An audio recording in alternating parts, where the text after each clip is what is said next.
로마서는 복음이 무엇이냐라는 것에서 출발을 합니다. 즉 바울은 복음을 전하러 로마에 있는 신자들에게 가기를 갈망했습니다. 그래서 복음은 뭐라고요?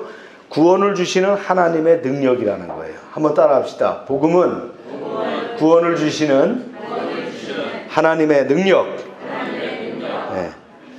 우리 인간은 하나님의 진노 아래 있기 때문에 이를 벗어나려고 하나님의 능력으로 말미암은 구원이 필요합니다.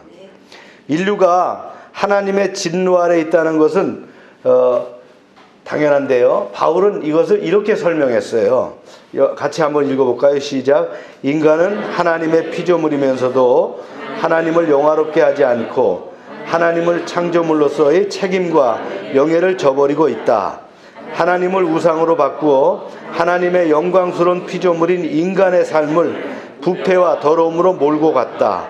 이런 모습이 바로 하나님의 심판이다. 하나님을 거절한 자에게 하나님의 진노가 이렇게 임하여 있다. 너희가 마음에 하나님을 두기를 싫어하므로 하나님께서 너희를 내버려 둔 것이다.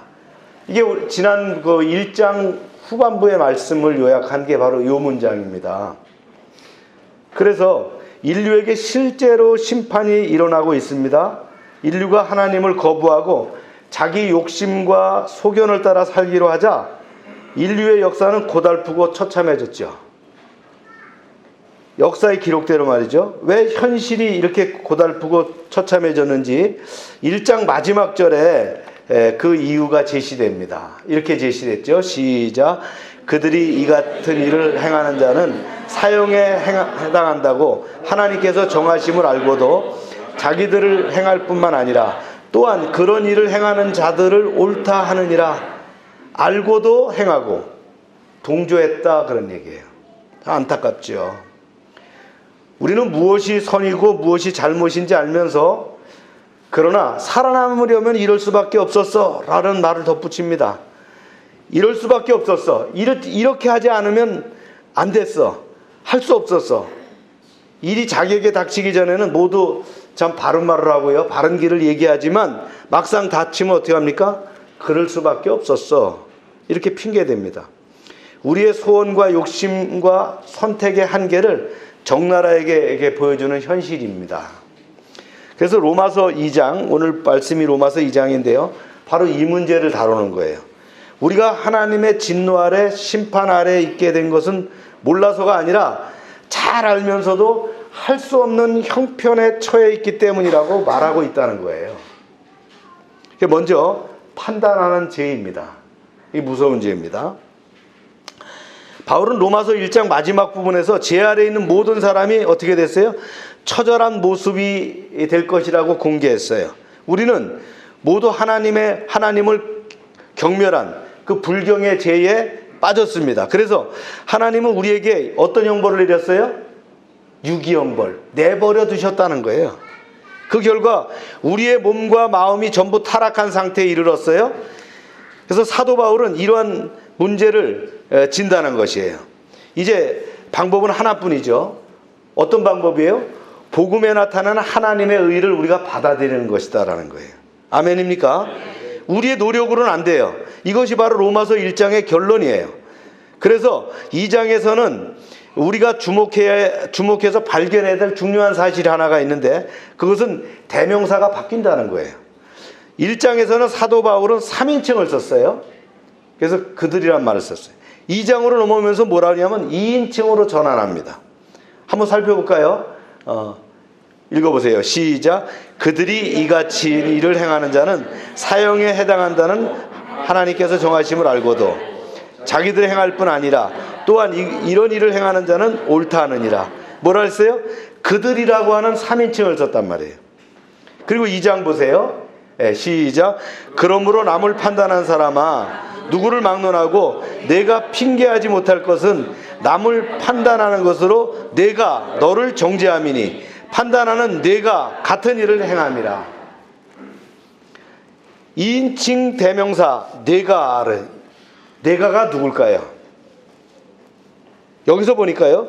그러므로 그랬어요. 그러므로는 시선을 이방인에서 유대인으로 전환하고자 하는 접속사예요. 그들은 뭐 했어요 그럼? 이방인이었다면 이제는 내가 그런 건 누구냐고요? 예, 유대인들이라고 한 얘기예요. 이게 문맥을 봐서 남을 판단하는 사람 누구라고요? 이방인이에요 유대인이에요? 예, 유대인이라는 거예요. 예.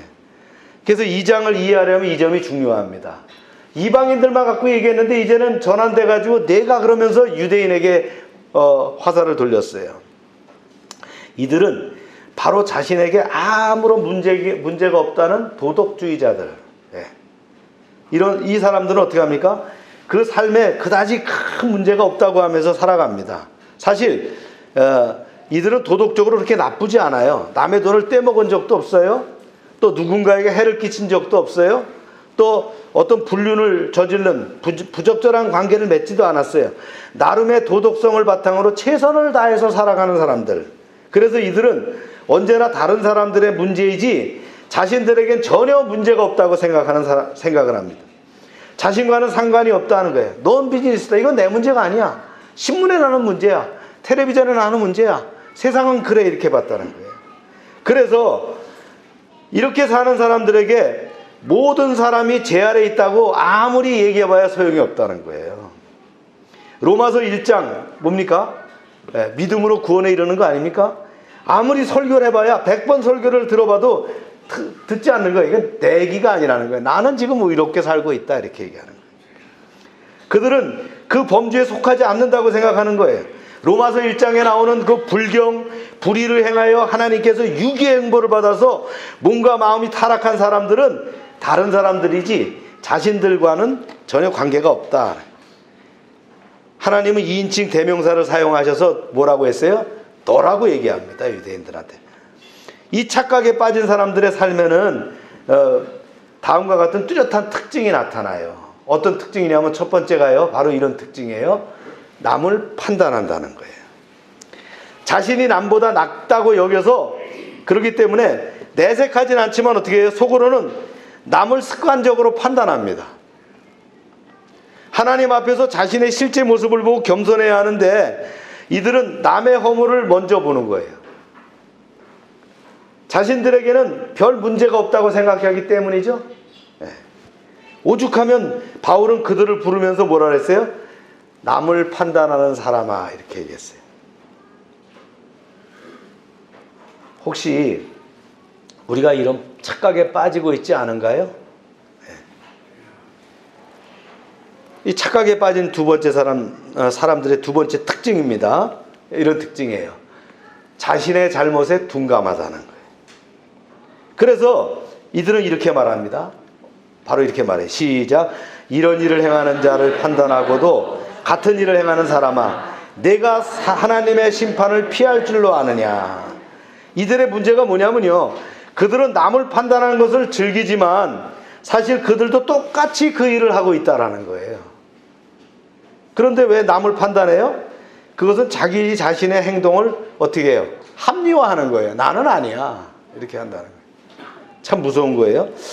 어느 감옥에서 살인사건이 발생했어요. 정황을 파악해 보니까 성폭행범 3명이 아동 성추행을 한 사람을 갖다가 폭행을 해서 죽게 했어요. 조사해 보니까 이 성폭행범 3명은 오랫동안 그 아동 성폭행자를 말이죠, 괴롭혔어요. 만날 때마다 그를 때리는 거예요.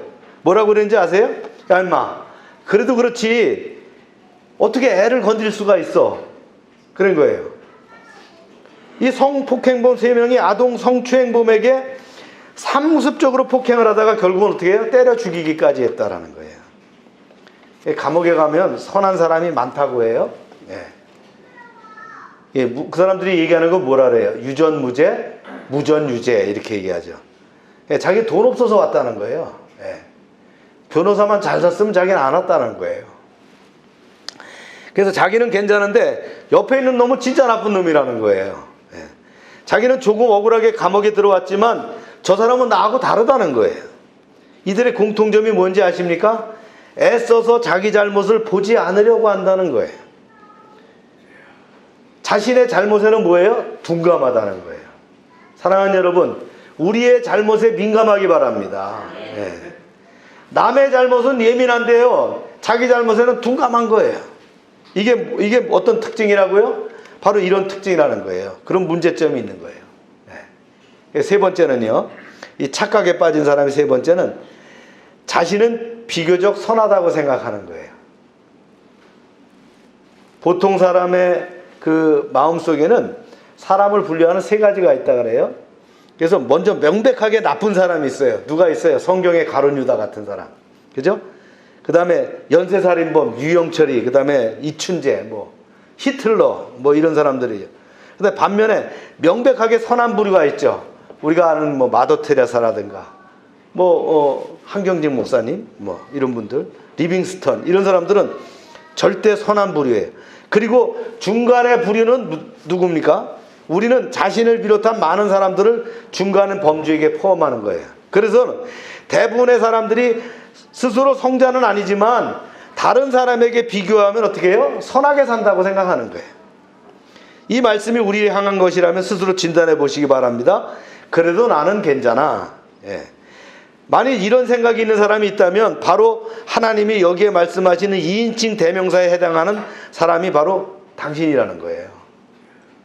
그런데 다른 사람도 그렇게 동의할까요? 내가 괜찮다라고?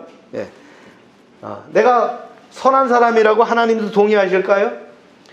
바울의 편지에는 하나님이 그들을 심판하신다고 명확하게 말씀하셨어요.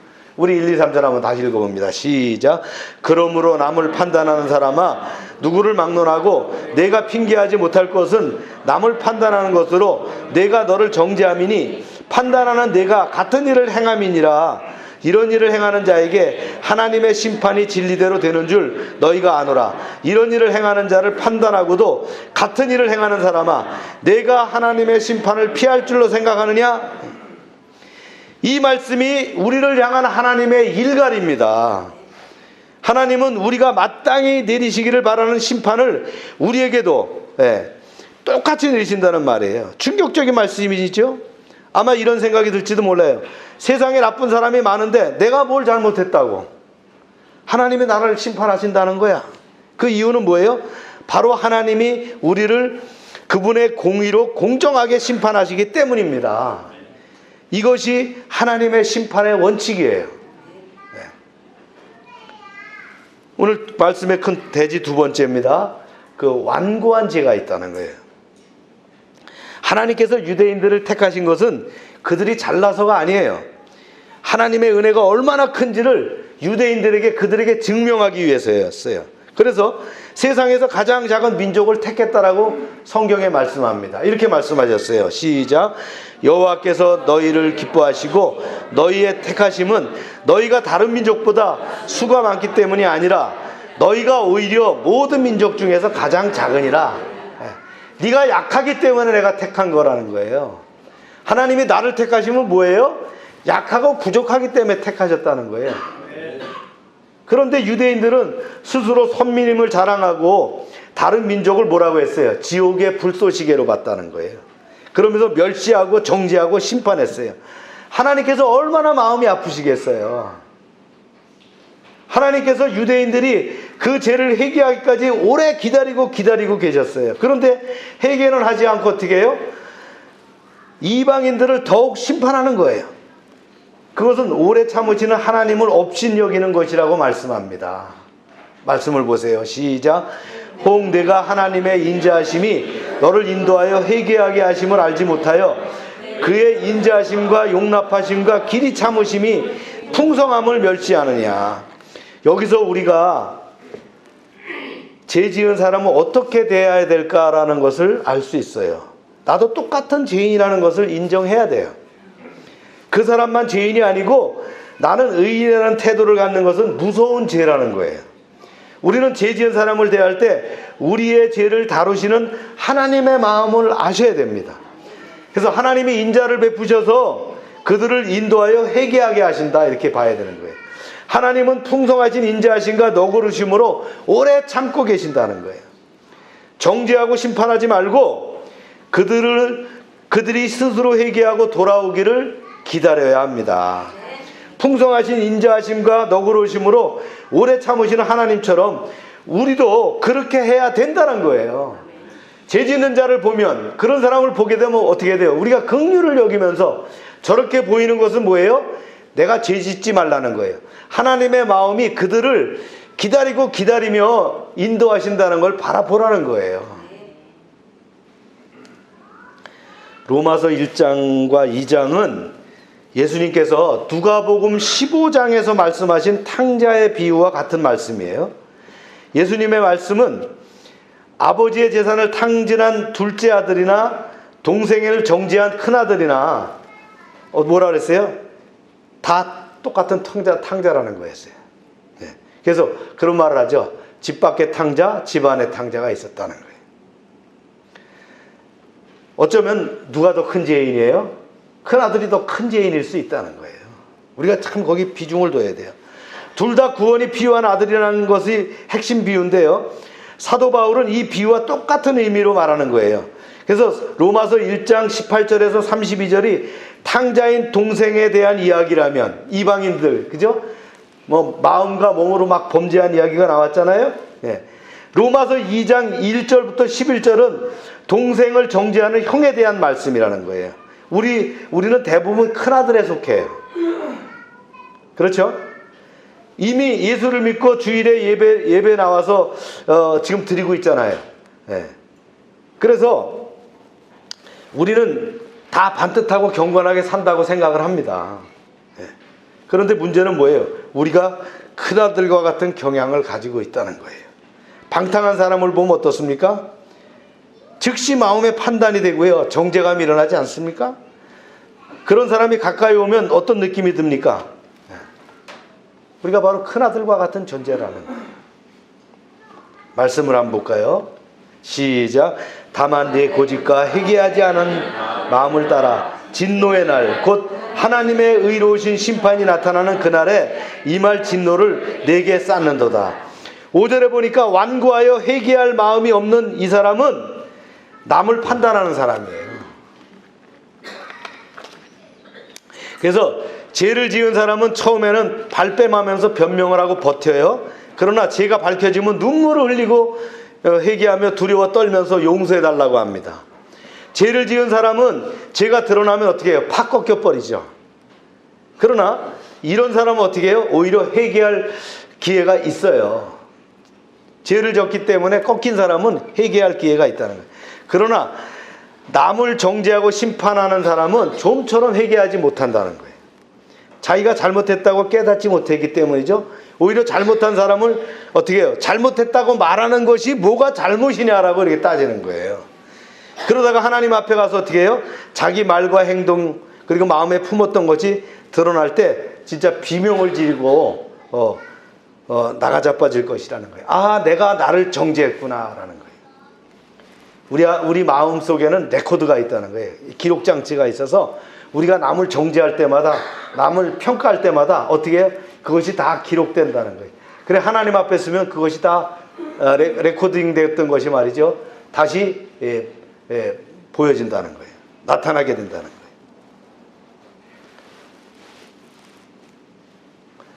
그렇습니다. 당신은 왜 그렇게 부정적이냐, 그리고 비판적이냐, 이렇게 하면 뭐라 그래요? 저는 너무나 솔직하기 때문에 그렇습니다라고 변명을 할 수 있어요. 그렇지 않습니다. 자기의 죄를 모르기 때문이라는 거예요. 특히 남의 죄를 비판하고 정죄하는 것이 얼마나 큰 죄인지 모른다라고 오늘 성경은 말씀하고 있는 거예요. 어느 교회 기도회 시간에 말이죠, 이렇게 둘러보니까 다 중직자들이 자는 거예요. 그러니까 이제 그 집사가 이렇게 기도를 했어요. 하나님, 장로 권사 올 것 없이 다 이렇게 자는 걸 보니까 하나님이 얼마나 마음이 불편하시겠어요. 이렇게 기도를 했어요. 그랬더니 하나님이 응답하신 거예요. 그렇게 깨서 남 흉이나 볼 거면 너도 얼른 자거라 그러더라고요. 여담이지만 깊이 새겨들어야 될 얘기죠. 네. 이것이 얼마나 큰 죄인지를 깨달아야 한다라는 거예요. 네. 그 아시스의 그 프란시스가 있죠. 제자들과 함께 40일 금식 기도를 했어요. 네.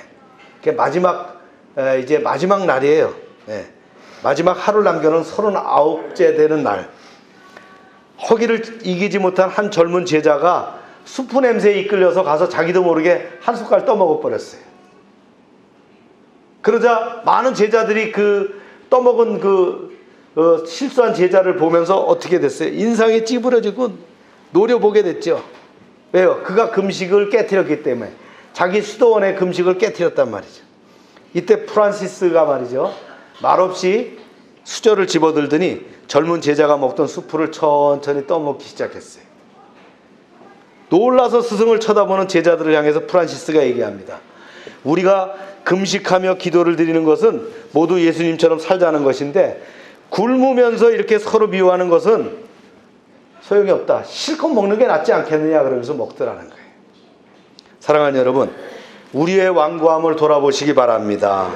그 견고한 고집을 풀고 자신이 죄를 분별하는 기준을 분명히 하시길 바랍니다. 남들보다 더 바르게 살고 의롭게 사셨습니까? 그러나 아무리 신앙생활을 잘하고 열심히 예수를 믿는다고 해도 남을 판단하고 정죄하고 은근히 자기를 자랑스럽게 여겼던 그것이 바로 더 큰 죄라는 것을 우리는 알아야 됩니다.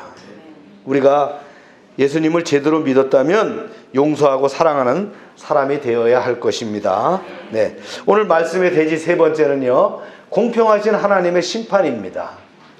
말씀 읽어볼까요? 시작. 하나님께서 각 사람에게 그 행한 대로 보응하시되.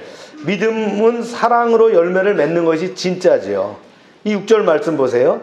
하나님께서 각 사람에게 그 행한 대로 보응하시되. 충격적인 말씀이에요. 마지막 날 심판할 때 하나님은 우리의 행위에 근거해서 심판하신다는 거예요. 우리가 로마서를 대하면서 믿음으로 구원받는다 이렇게 하니까 이 복음을 증거하는 책이라고 이제 알고 있는데, 그냥 믿음으로 구원받는다라고 했는데 보니까 이 로마서의 핵심은 뭐가 있어요? 또 다른 복음이 숨겨져 있어요. 우리가 행한 대로 심판을 받는다는 거예요. 믿음으로 구원해 받지만 진짜 중요한 건 뭐예요? 그 믿음대로 행해야 된다는 거예요. 아멘입니까? 우리가 이걸 놓칠 수가 있다는 거예요. 그래서 유대인이나 이방인이나 동일하다는 거예요. 이렇게 얘기합니다. 7장 7절에 10절 시작. 참고 선을 행하여 영광과 존귀와 썩지 아니함을 구하는 자에게는 영생으로 하시고, 오직 당을 지어 진리를 따르지 아니하고 불의를 따르는 자에게는 진노와 분노로 하시리라. 악을 행하는 각 사람의 영에는 환난과 공고가 있으리니 먼저는 유대인에게요 그리고 헬라인에게며, 선을 행하는 각 사람에게는 영광과 존귀와 평강이 있으리니 먼저는 유대인에게요 그리고 헬라인에게로다. 그런데 유대인들은 어떻게 했어요? 자신들은 무조건 용서받고, 하나님께서 심판하지 않고 사랑해 주실 줄로 믿었다는 거예요. 그러나 아닙니다. 하나님의 심판은 어떻게 하다고요? 공평하다는 거예요. 우리가 이걸 잊어버리면 안 돼요. 나는 믿으니까, 나는 교회 다니니까 다 끝난 게 아니라는 거예요. 내 믿음대로 뭘 해야 돼요? 삶에서 행동으로 그대로 나타나야 돼요. 열매 결실로 나타나야 된다는 거예요. 말씀을 한번 보세요. 네, 시작. 이는 하나님께서 외모로 사람을 취하지 아니하시니라. 하나님의 공의로운 심판은 외적 편견과는 전혀 무관합니다.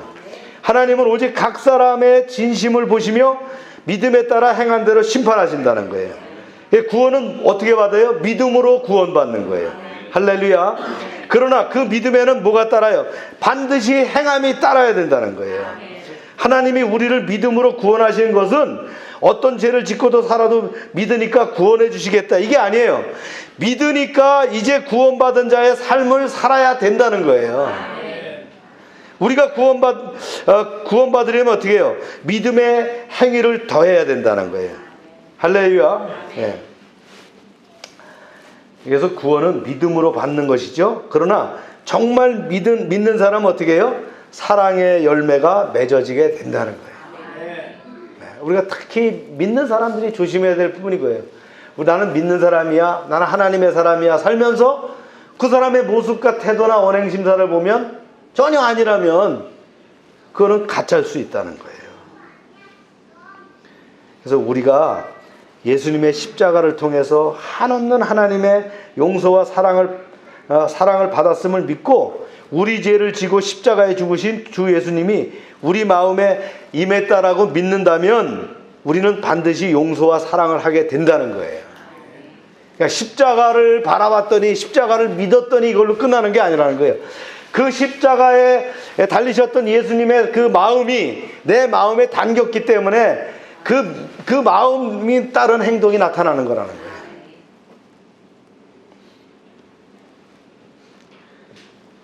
그래서 남을 한다면 이것은 거짓 믿음이요 죽은 믿음이다. 우리가 명심해야 됩니다. 아멘입니까? 네. 내가 구원받았다라고 하면 내가 남을 정죄하고 심판하는 것이 그쳐야 된다는 거예요. 그걸 보면서 반면교사로 긍휼히 여길 뿐만 아니라 그리스도의 사랑을 바라보면서 기다리고 기다리시는 주님의 마음을 우리가 이해해야 된다는 거예요. 할렐루야. 네, 마지막 대지인데요. 율법을 자랑할 수 있냐는 거예요. 네. 말씀은 이렇게 나와 있어요. 시작. 무릇 율법 없이 범죄한 자는 또한 율법 없이 망하고 율법이 있고 범죄한 자는 율법으로 말미암아 심판을 받으리라. 하나님 앞에서는 율법을 듣는 자가 의인이 아니요 오직 율법을 행하는 자라야 의롭다 하심을 얻으리니. 모든 죄는 각각 기준에 따라서 심판을 받는데요, 바울은 모든 사람에게 하나님의 심판이 임할 것이라고 말합니다. 이것이 바로 심판의 공정성이에요.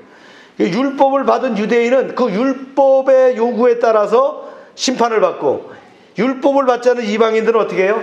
하나님의 창조 세계와 마음에 기록된 양심의 법에 의해서 심판을 받게 된다는 거예요.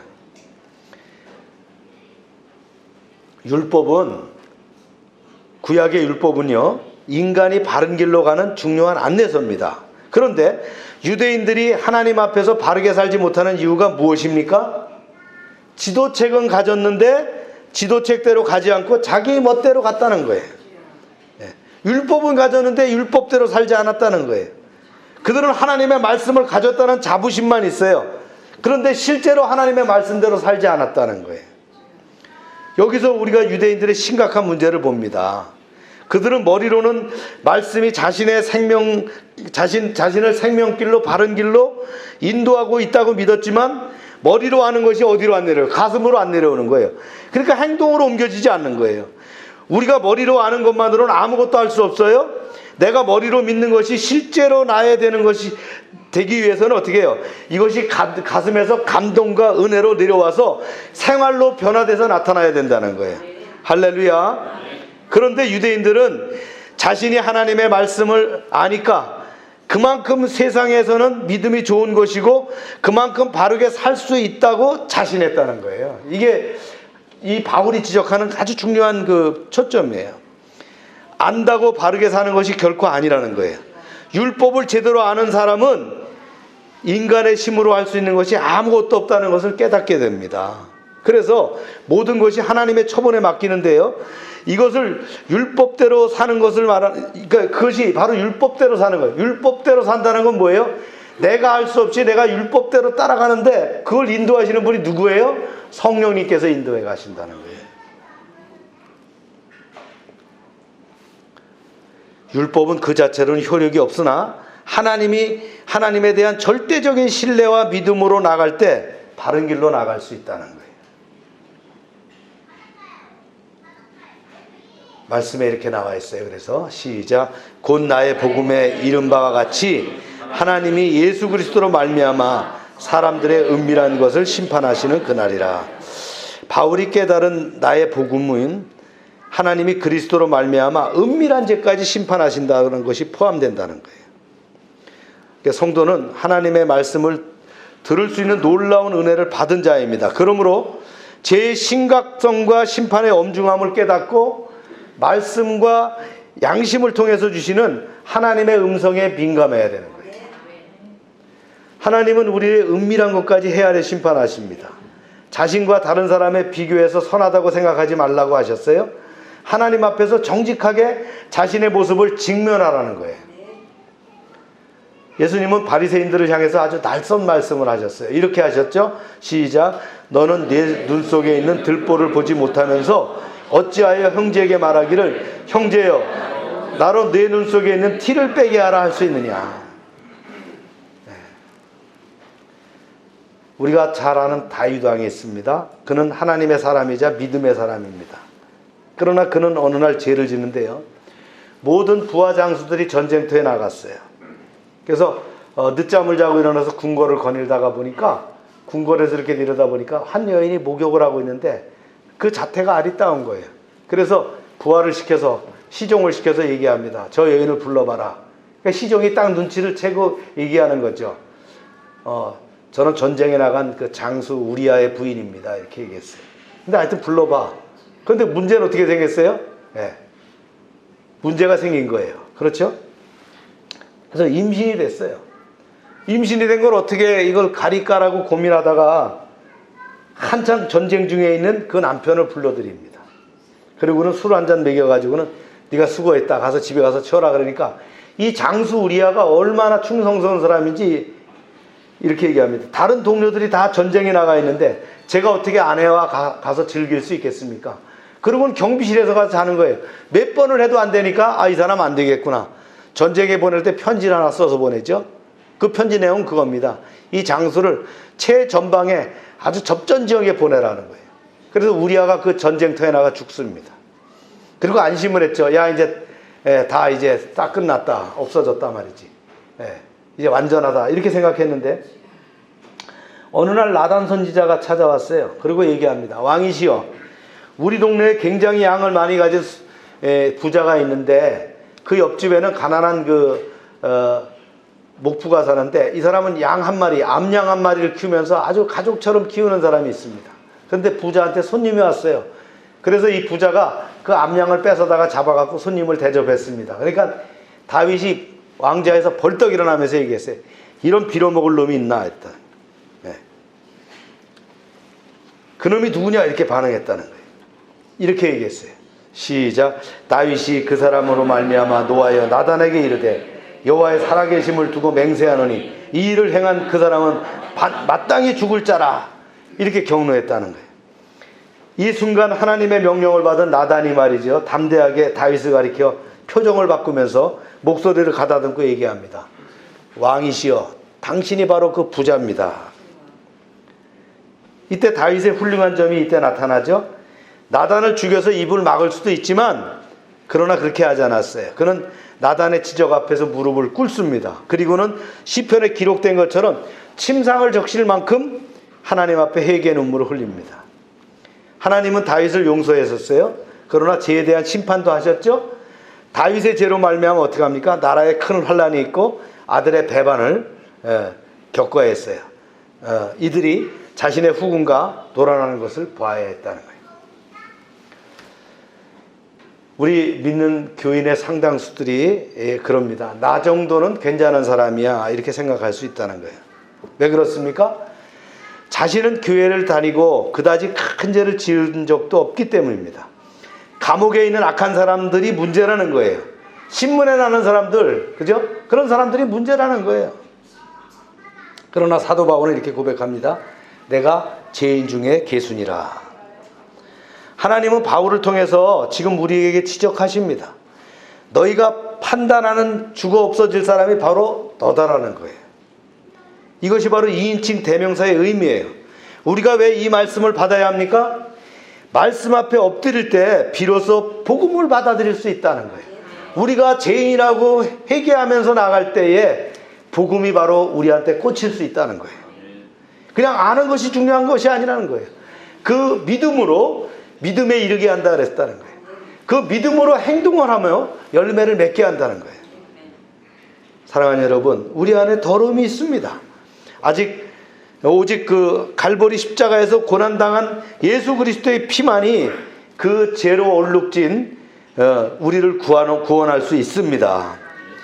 우리가 같은 죄를 짓고도 얼굴을 뻔뻔하게 들고 오히려 다른 사람들의 죄를 정죄하는 나를 용서할 수 있는 것은 갈보리 십자가에서 피 흘리신 예수 그리스도밖에 없다는 거예요. 이제 다윗처럼 무릎을 꿇으시길 바랍니다. 갈보리 십자가 앞에 우리가 나아가야 됩니다. 성령의 인도하심에 따라 순종하는 여러분이 되시기를 축원합니다.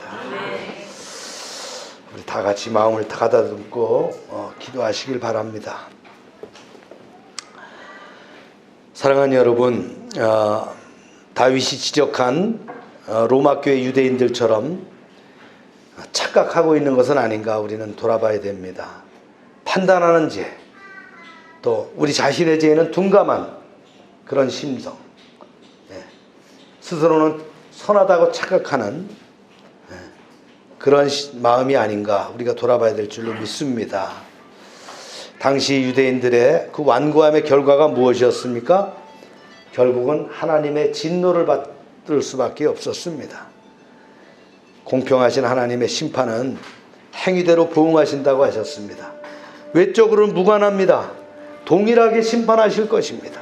우리는 이 점을 두려워해야 됩니다.